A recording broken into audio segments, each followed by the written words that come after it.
सबसे पहला क्या है, सबसे बड़ा जो आप अगर 100 केसेस जैसे आपने बताए, क्या आता है सबसे ज्यादा? सबसे बड़ा इशू है the issue of staying with in-laws. अच्छा। अब वो इशू वही है, उसके जो सिम्टम्स हैं वो बहुत अलग अलग आएंगे, इशू वही है। सबसे बड़ा रीजन है स्टेइंग विद। अब उसमें फिर बोल देंगे कि नहीं लड़की एडजस्टेबल नहीं है, वो नहीं है, ऐसे हो गया वैसे हो गया, इसका हो गया ये हो गया। पर सबसे बड़ा रीजन इज इन, जिस तरह कहते हैं interference of parents, not only लड़के के, अब वो कम हो रहा है, लड़कियों के पेरेंट्स भी। Interference of the previous generation in telling the new generation जो रिलेशनशिप में आ रही है कि तुम्हारे रिलेशनशिप के ये मापदंड होने चाहिए। जैसे मैं रोहित नेहा का एग्जांपल लेता हूँ कि लड़का रोहित और लड़की नेहा, तो रोहित नेहा का ये कि रोहित को ऐसे करना चाहिए, नेहा को ऐसे करना चाहिए। इसके अलमारी में कपड़े मत लगाना, उम्र भर लगाती रह जाएगी। अरे उसका मन कर रहा है लगाने का, लगा दे, क्यों ज्ञान क्यों बांट रहे हो, क्या कर रहा है? तो problem is too much coaching specially for the girls. ये करना, ये मत करना, सास को सेट ऐसे कर देना। अरे क्यों सेट करनी है साथ, जो करना है कर लेना, छोड़ दे। वो पहले हरियाणा में बोला करते कहावत थी जो एप्लीकेबल नहीं है अभी, कि ब्याह दी थ्या दी।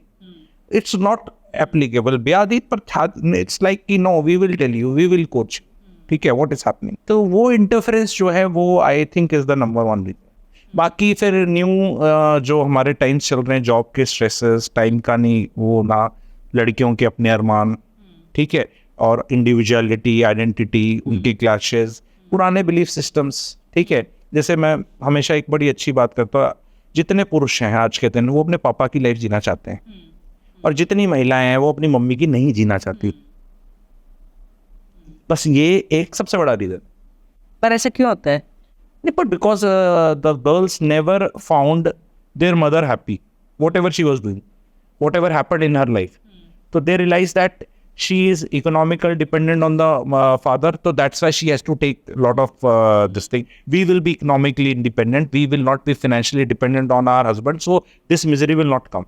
Little they realized ki becoming financially independent and doing their own thing will bring their its own set of miseries, which the mother never told, because mother was miserable for whatever 50 reasons, ठीक है, but वो 50 reasons की वजह से खुश थी, उसने advertisement नहीं करी उसकी कि पिताजी दफ्तर चले जाते थे। I am talking of middle class people, जो मेरा कोर ऑडियंस है। We can't relate to lower class and all and गांव के रहने वाले, अर्बन सेटिंग्स की बात कर रहा हूँ, जो आज से 30 साल पहले भी शहर में रहते थे, उनकी बात कर रहा हूँ। नहीं तो कई बार कहना, अगर वो डिफाइन ना करो सब्सक्राइबर बेस तो कंफ्यूजन हो जाता है कि नहीं जी हम तो रोटी पाता करते उतने गांव में। नहीं, आई am talking of a nuclear family, middle class 30 years back also. पति गए काम पे, बच्चे गए स्कूल पे, अब तो मजे थे, पर मम्मी ने बताया नहीं। मम्मी नहीं बताया। एक माहौल आपको कभी याद हो, जब पति ने आना होता था घर में, तो अच्छा जी 2 लेडीज बात कर रही, जैसे मैं लेडी लगा ला गप्पे, वो टाइम हो गया इसके पापा आने वाले।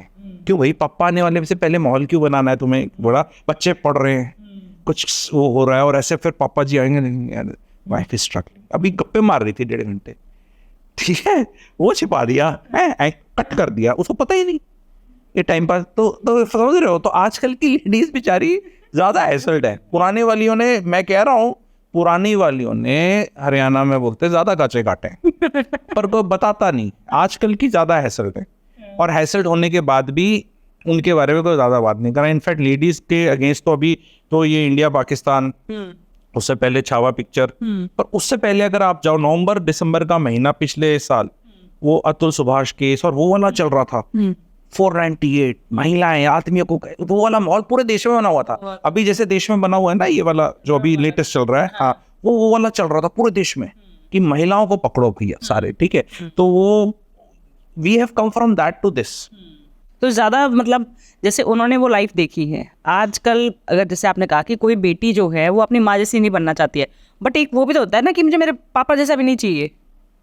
ये भी होता है कि पापा जैसा नहीं चाहिए क्योंकि माँ ने जिंदगी इसलिए ऐसी देखी है। वो भी एक फैक्ट है, लेकिन वो सोचते हैं कि पापा जैसा नहीं चाहिए।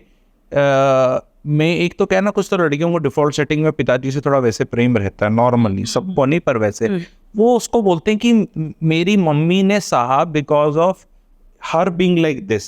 If I will not be like this, then I will not get Papa Ji type. I will get somebody more understanding and loving.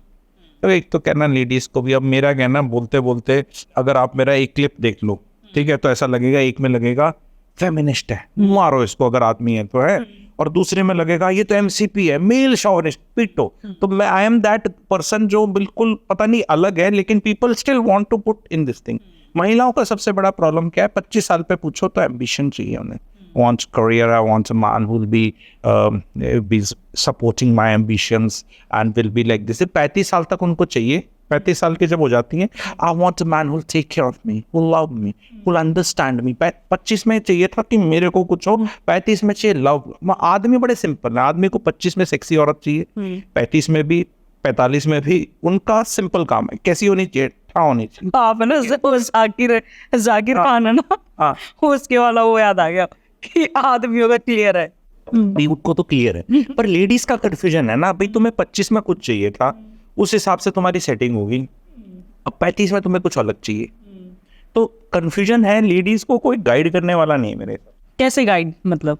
Guide मतलब इन द राइट सेंस की what they should plan their life. कैसे करना? Because कहीं भी उनको there are 2-3 things. लड़कियों को कुछ पसंद है कि I don't want to marry this boy, क्योंकि मुझे ये पसंद। अब क्वेश्चन ये है कि जो आपको पसंद है उसका पैरामीटर किसने इन्फ्लुएंस किया आप पे? Why don't you go to a wise man और अ वुमन और गुरुजी लाइक अस एंड से कि what is right for me. सी यू में कई लोगों को दारू पसंद है, कई को और ड्रग्स पसंद है, तो क्या अच्छी चीज है? पसंद का क्या मतलब है? What is right for me?